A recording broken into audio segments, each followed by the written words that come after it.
ત્યારે બાપના ઘરે દીકરી જન્મ લીએ બધી જિમ્મેદારી બાપની છે, પણ જ્યારે દીકરી જવાન થઈ જાય બાપ એ દીકરીના હાથ પીડા કરાવી દે, હવે જિમ્મેદારી એના દુલાની છે, હવે જિમ્મેદારી એના શોહરની છે, હવે જિમ્મેદારી એના પતિની છે, હવે જિમ્મેદારી એના ઘરવાળાની છે।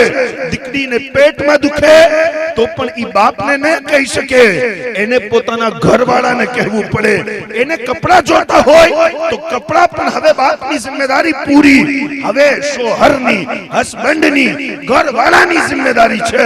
પણ સાહેબો જ્યાં મા બાપની જિમ્મેદારી પૂરી થઈ ગઈ છે તો પણ મા બાપના હૈયામાં પોતાની દીકરી માટે મોહબ્બત તો જોવો કે 1-2 વર્ષ પછી જ્યારે દીકરી થોડીક ભારી પગે થાય અને હમલથી રહી જાય ને તો તરત મા બાપ સસરાલ પહોંચી જાય અને સસરાલની અંદર પોતાની દીકરીની વાત કરી અને કહે કે અમારી દીકરી યકીનન અહીંયા ખુશ જ છે, પણ અમે પોતાની દીકરીને પોતાના ઘરે લઈ જવા માંગીએ છીએ, થોડાક દિવસ અમારા ઘરે રહેશે ને તો આરામ કરી શકશે। સાહેબો એવા એવા બાપ અમે જોયા છે જેમણે જિંદગી ભર શુદ્ધ દેશી ઘી ના ખાધું હોય ને, જ્યારે દીકરી અમલથી રહે ને તો ઈ બાપ ગામની અંદર ઉધાર પૈસા લેતો દેખાય, ઈ બાપ દોસ્તો પાસે ઉધાર પૈસા માંગી અને પોતાની દીકરી માટે શુદ્ધ ઘી લઈ જાય, સારું ખાવાનું લઈ જાય। બતાવો આવી મોહબ્બત તમારા વાલિદ સિવાય